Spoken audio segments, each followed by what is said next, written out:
I would only like to say that I am surprised that people who talk about democracy, freedom of speech, they believe that it is essentially freedom to propagate their own point of view.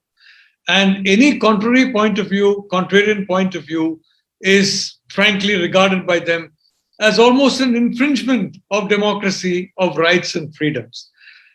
I think this is a very very fascinating book with an alternative view, a view alternative to what we have witnessed over so many decades.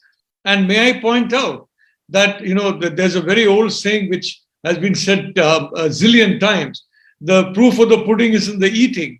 Well, the reality is that we have seen now how so many countries have gone ahead of India in economic growth, how India has had multiple reverses, as a matter of fact. So so definitely at least some of the prescriptions that have been made in the past are not working.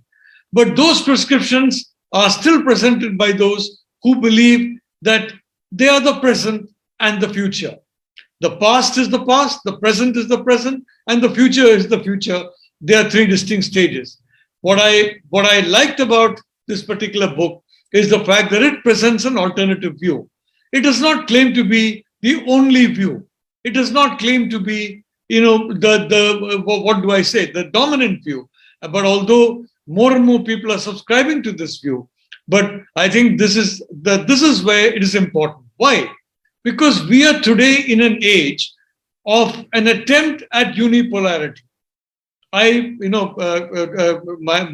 My very dear friend Ram Madhav has always mentioned about the importance of multipolarity in the world, of multiple locations of power, etc. And I fully agree with him. There was a brief unipolar moment for the United States after the Soviet Union collapsed. Some people say it ended in 1997 with the handover of Hong Kong. Others say it's about 2005. But it was very clear by that period, at least, the US unipolarity is over. Now what we are seeing is an attempt at a fresh unipolarity. This time, a Chinese unipolarity. And the political systems of both, the traditions of both, the peoples of both are very different. Peoples in the sense of the people in authority, the people in power, are very different from each other.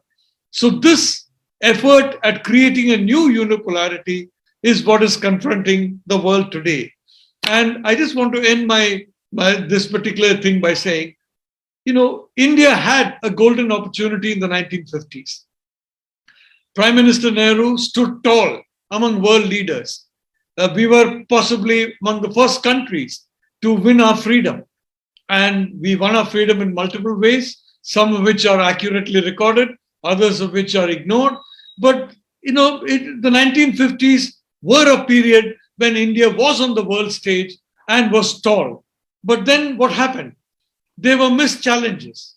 There were missed opportunities. And most unfortunately of all, our economic growth still lagged behind what was needed, with the result that per capita income, for example, in countries, including in Asia, that in the 1950s were way poorer than us, are today way above us. So now we have a new opportunity in this attempt at unipolarity, in this new multipolarity, in the rise of India, principally the Indian people. Not only the traditions of India. I've always said those who say Indian history is 600 years and those who say Indian history is 4,400 years are both wrong. It's 5,000 years. It's a continuum. But this is our new opportunity. And we should not miss this opportunity as we missed during the 1950s. It has been a very costly mistake for us from the 1950s onwards to have missed so many opportunities and to have been blind to so many challenges. We cannot afford that in the present era. And I would like to basically say, I found this book to be a very useful attempt at ensuring that we do not miss the opportunity, miss the challenge, and that India not only stands tall, but remains tall.